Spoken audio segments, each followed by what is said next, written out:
Salut les pirates.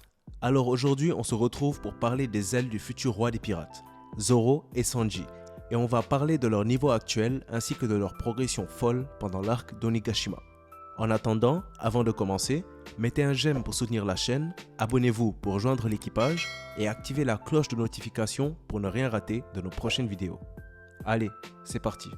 Étant les piliers sur lesquels Luffy se repose, étant ses ailes depuis toujours, Zoro et Sanji sont extrêmement forts individuellement, et même si la plupart du temps ils se disputent, ils se respectent, et lorsqu'il est l'heure de combattre, ils forment un duo inarrêtable. Et c'est exactement ce qu'ils nous ont prouvé à Onigashima en battant les deux plus fortes calamités de Kaido, King et Queen. Mais avant d'en arriver là, parlons d'abord de leur progrès pendant l'arc de Wano, et on commence par Zoro, l'aile droite du futur roi des pirates. Alors, jusqu'à son arrivée à Wano, Zoro avait vraiment roulé sur tous ses adversaires du Nouveau Monde, que ce soit à l'île des Hommes Poissons ou encore à Dressrosa. En arrivant au pays des samouraïs, il a pris l'avantage sur Hawkins. Il a battu Killer, qui était Kamazo à ce moment-là, et il a croisé le fer avec Denjiro, l'un des plus forts des fourreaux rouges, dans un combat qui était égal, même si il faut quand même préciser que Zoro était gravement blessé suite à son combat contre Killer, et qu'il ne combattait qu'à deux sabres, le rendant sérieusement désavantagé. Il a par la suite reçu Enma, l'une des deux lames d'Oden, et la seule ayant réussi à blesser Kaido de la part d'Iori en échange de Shusui. Enma est sans doute l'un des facteurs clés de la progression de Zoro, le forçant à émettre son Ryo et lui permettant de devenir plus fort afin de maîtriser la lame des enfers. Zoro s'entraînera donc avec Enma jusqu'à ce que vienne la guerre, où Zoro a franchement été, à part Luffy, probablement le plus impressionnant. Il a commencé par montrer à Appu sa danse du lion, pour ensuite monter sur le toit pour se battre contre les deux empereurs aux côtés du reste des supernovas. Pendant cet affrontement, il a réussi à bloquer l'attaque combinée de deux Yonko momentanément, qui était probablement la plus forte attaque vue à ce jour dans One Piece pour sauver les autres supernovas. Il a réussi à forcer Big Mom à urger Kaido à esquiver son attaque, et il a réussi à réitérer l'exploit d'Oden en causant une nouvelle cicatrice à Kaido, tout en éveillant pour la première fois son Haki des rois, alors qu'il avait pratiquement tous les os de son corps cassés. Après, il ira combattre King, le combattant le plus puissant de Kaido.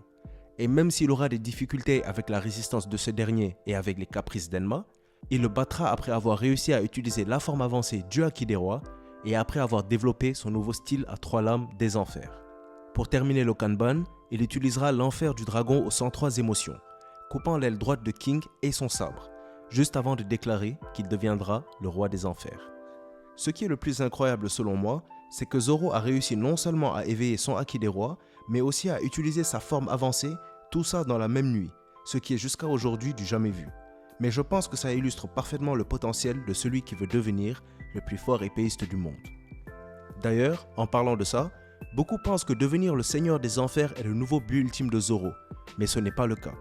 Juste avant de déclarer ça, il s'est rappelé de sa défaite contre Mihawk, de sa promesse d'un jour le battre et de sa décision de ne plus perdre jusqu'à ce jour-là. Zoro a décidé de devenir le seigneur des enfers pour arriver à son but final d'être le plus fort épéiste du monde, pour accomplir la promesse faite à son capitaine, mais aussi à sa meilleure amie.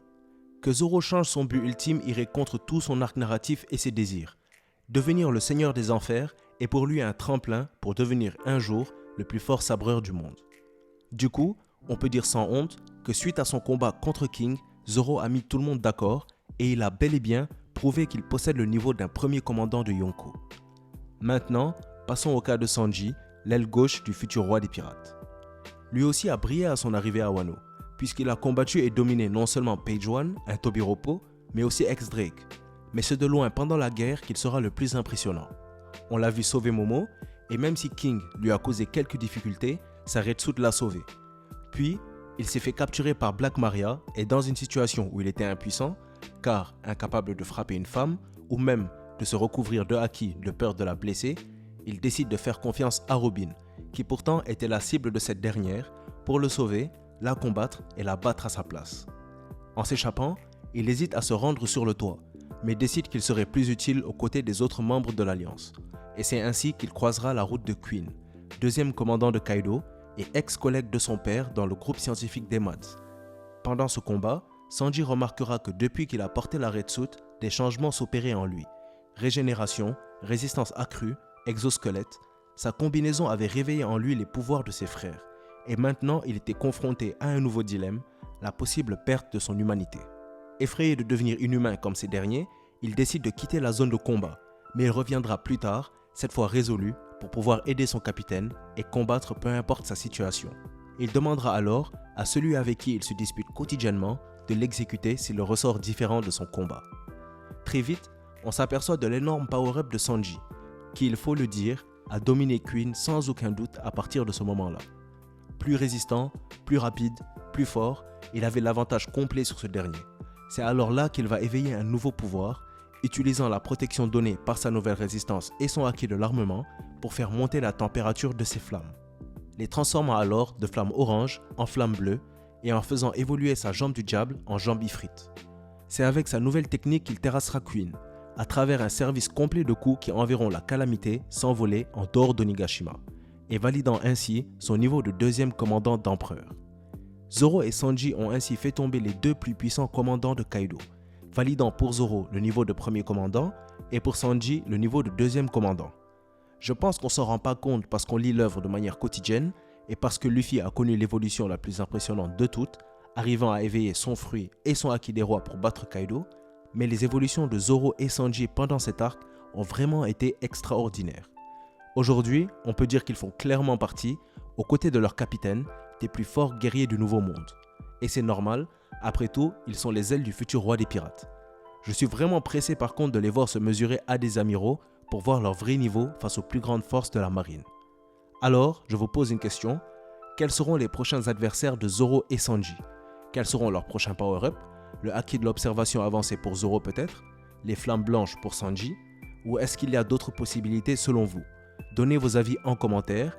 Aussi, dites-moi ce que vous avez pensé de la vidéo et des évolutions de Zoro et Sanji. Lequel vous a le plus impressionné, Zoro ou alors Sanji? Si vous avez aimé la vidéo ou qu'elle vous a appris quelque chose, mettez un j'aime. N'hésitez pas à la partager, abonnez-vous pour rejoindre l'équipage et mettez la cloche pour ne rien rater de nos prochaines vidéos. N'oubliez pas, si on s'est croisé aujourd'hui, c'est le destin qui l'a voulu. La vidéo touche donc à sa fin, merci d'avoir suivi. C'était Manga Monde et comme d'habitude, c'était un plaisir de faire cette vidéo pour vous. À bientôt les pirates.